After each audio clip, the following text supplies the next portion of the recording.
if Greece has a default, it's dramatically severe and painful for the population. And being in the euro, they have access to our support that, coupled with some contribution from the IMF, is a way of Greece getting out of this difficult situation. Let's get this clear.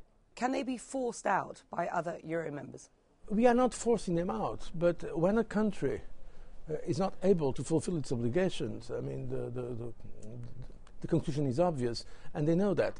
Is Mr. Papandreou fit to run his country? Look, I'm not going in internal politics. I mean, the prime ministers are the prime ministers chosen by their own people. I have a lot of respect for him, and I've been working with him, but I don't want to comment now on individual leaders of Europe.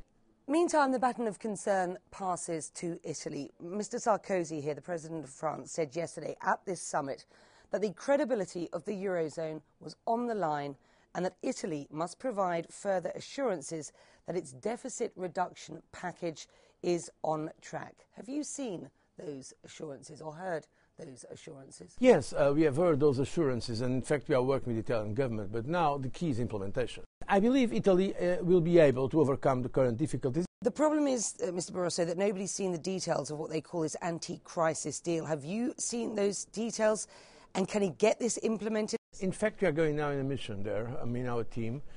They have made very concrete commitments, yes, but now we have to look at the implementation in even more concrete ways. So this is the question. But I trust Italy will be able to overcome these difficulties. Will you concede here that the Eurozone is not set up to deal with a collapse of Italy? Look, neither the Eurozone nor nobody, because Italy is one of the biggest, I think it is the 7th economy in the world. So we hope that they will be able, of course with our support and with monitoring and our commitment also, they will be able to overcome this current pessimism. Let me tell you very frankly also that if you look at the fundamentals of Italy, except the stock of the debt, they are not doing badly.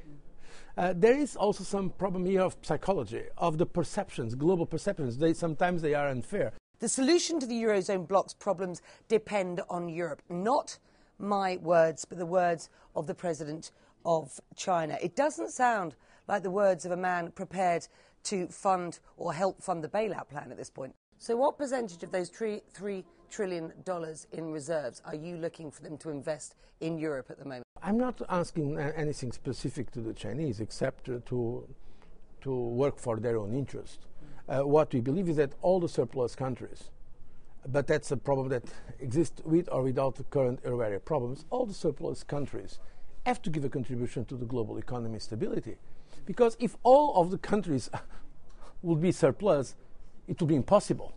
So there is a problem of imbalances globally where we need to act.